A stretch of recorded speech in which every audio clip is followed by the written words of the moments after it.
नमस्कार। आप सभी को भगवान रामलला के मंदिर के प्राण प्रतिष्ठा के प्रथम वर्षगांठ की मंगल शुभकामनाएं।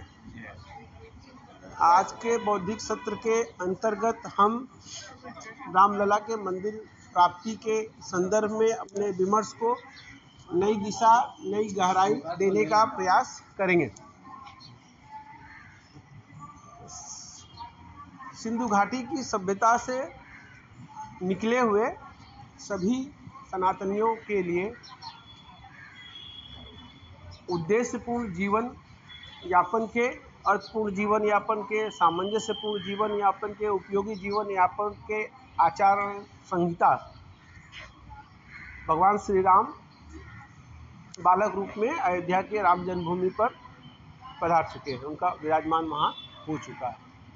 आप सभी को यह जानकर और अधिक प्रसन्नता और हर्ष होगा कि वह दिन अब दूर नहीं जब अयोध्या से ही भगवान राम के अश्वमेध के यज्ञ का घोड़ा संपूर्ण विश्व में निकलेगा और राम राज्य की कल्पना का प्रतिपादन विश्व स्तर पर होगा। और तब इस धरा से अतिवाद, भोगवाद और प्रभुत्ववाद का अंत होगा। 22 जनवरी 2024 इतिहास के पटल पर स्वर्ण अक्षरों पे लिखा जा चुका है। 22 जनवरी 2024 का दिन भगवान रामलला के मंदिर की प्राण प्रतिष्ठा हुई और यह दिन जो है हम सभी के लिए महत्वपूर्ण दिन है। लेकिन 22 जनवरी के दिन को हमें सिर्फ रामलला के मंदिर के प्राण प्रतिष्ठा के दिन के रूप में ही नहीं मनाना, बल्कि 22 जनवरी के दिन को हमें भारत माता के परम वैभव की प्राप्ति के रूप में मनाना है। 22 जनवरी का दिन राम राज्य के श्री गणेश के रूप में मनाना है। 22 जनवरी का दिन प्रत्येक सनातनी के जीवन में रामोदय के रूप में मनाना है। 22 जनवरी के दिन को प्रत्येक सनातनी के लिए सनातन धर्म के सूर्योदय के रूप में मनाना है। 22 जनवरी का दिन हमारे लिए अत्यंत महत्वपूर्ण है। भारतीय इतिहास में कई सारी तिथियां महत्वपूर्ण हैं। उनमें से कुछ एक मैं आपको गिनाऊं तो 26 जनवरी 1930 का दिन, जिस दिन भारत को पूर्ण स्वराज्य की कल्पना से घोषित किया गया था और वह दिन भारतीय आज़ादी के इतिहास का सबसे महत्वपूर्ण दिन था। उसके बाद में एक दिन आता है 15 अगस्त 1947 को, जब भारत औपचारिक रूप से आज़ाद हुआ, अंग्रेज भारत छोड़कर गए। तीसरा महत्वपूर्ण दिन आता है 26 जनवरी 1950 का, जब भारत में संविधान लागू हुआ और भारत जो है प्रशासनिक तौर पर आज़ाद हुआ। और चौथा जो महत्वपूर्ण दिन आता है वो 22 जनवरी 2024 का आता है, जब भारत अपने युग पुरुष, अपने गौरव पुरुष भगवान श्री राम की मंदिर के प्राप्ति के रूप में अपनी खोई हुई अस्मिता को पुनः प्राप्त करता है। इसलिए हमें यह दिन आध्यात्मिक आज़ादी के रूप में मनाने में तनिक भी संकोच नहीं करना चाहिए। भारत की इस आध्यात्मिक आज़ादी के लिए हमारे अपनों ने बहुत कुछ सहा है, बहुत कुछ संकट झेले हैं। यह आज़ादी हमें आसानी से नहीं मिल गई। इस 500 वर्षों के संघर्ष को अगर शब्दों में व्यक्त करने की बात आती है तो हमारा मन और मस्तिष्क जो है झकझोर उठता है।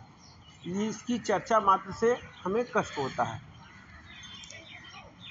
इस व्यथा की कथा हमें यह सोचने पर मजबूर करती है कि आखिर हम हिंदुओं का क्या अपराध था जिसकी सज़ा हमें 500 वर्षों तक भुगतनी पड़ी। हम यह आज तक हम नहीं समझ पाए कि आखिर हमारा दोष क्या था।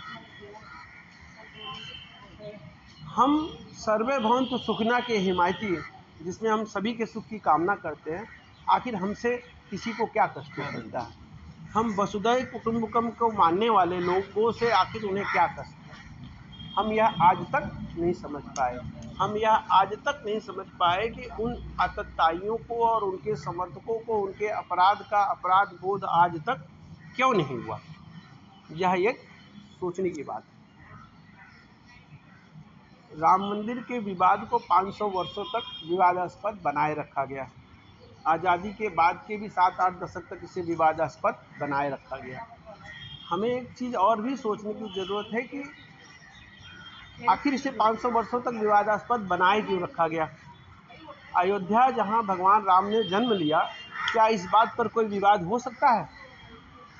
भगवान राम जहां बालक रूप में जन्मे, जहां पे उन्होंने मानव रूप में अवतार लिया, क्या उस जगह को, उस स्थान को लेकर कोई विवाद हो सकता है क्या?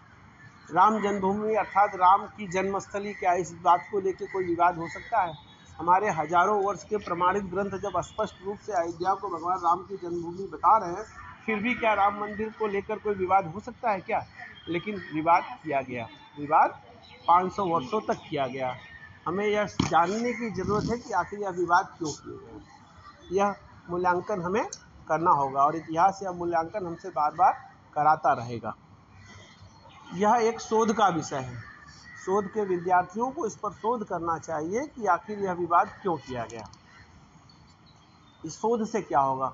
इस शोध से होगा यह कि उन आतताइयों को और उनके समर्थकों को उनके अन्यायपूर्ण इतिहास का पता चलेगा और वे अपने अतीत को नकारेंगे, और जब वे अपने अतीत को नकारेंगे तब उनको हमारे साथ सामंजस्य बनाने में कठिनाई नहीं होगी।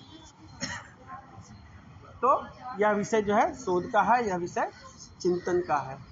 सारा विश्व इस बात को भली भांति जानता है कि मध्यकालीन युग में मुगलों ने संपूर्ण विश्व के कई सारे राष्ट्रों पर इस्लाम धर्म के प्रचार प्रसार के लिए आक्रमण किए और वहाँ के धार्मिक स्थलों को बड़ी क्रूरतापूर्ण ढंग से उन्होंने ध्वस्त किया। इन धार्मिक स्थलों को ध्वस्त करने के पीछे की उनकी मंशा थी उस धर्म के लोगों को अपमानित करना, उस धर्म के लोगों के मनोबल को तोड़ना और उनका धर्म परिवर्तन करना, उनका धर्म परिवर्तन करना। इस बात को सारा विश्व सदियों से जान रहा है, कह रहा है, लिख रहा है, इतिहास में दर्ज भी है। लेकिन हमारे नीति निर्माताओं को यह बात जानने और समझने में 8 दशक लग गए कि राम के देश में राम के मंदिर का आंदोलन 500 वर्षों से चल रहा है। इसके लिए एक सनातनी सरकार को आना पड़ा। यह बात इसलिए आपको बताई जा रही कि ताकि आप इस बात के उपयोग को समझें कि हमारे लोगों का सत्ता में बने रहना क्यों आवश्यक है। आपको यह भी जानने की ज़रूरत है कि भारत एक महान देश है। भारत महान देश क्यों है? भारत महान देश इसलिए है क्योंकि भारत इस बात को युगों युगों से जानता आ रहा है कि भारत की महानता इसकी शांतिपूर्ण सह अस्तित्व में छिपी हुई है। भारत ने कभी किसी धर्म, संप्रदाय, जाति के विरुद्ध कभी कोई षड्यंत्र नहीं किया। भारत ने सभी को गले से लगाया, सभी को पास में बैठाया, सभी को स्थान दिया। यह बात सर्वविदित है। फिर भी हमारे खिलाफ षड्यंत्र किया जाता है। क्यों किया जाता है, इसका मूल्यांकन अध्ययन हमें होना चाहिए।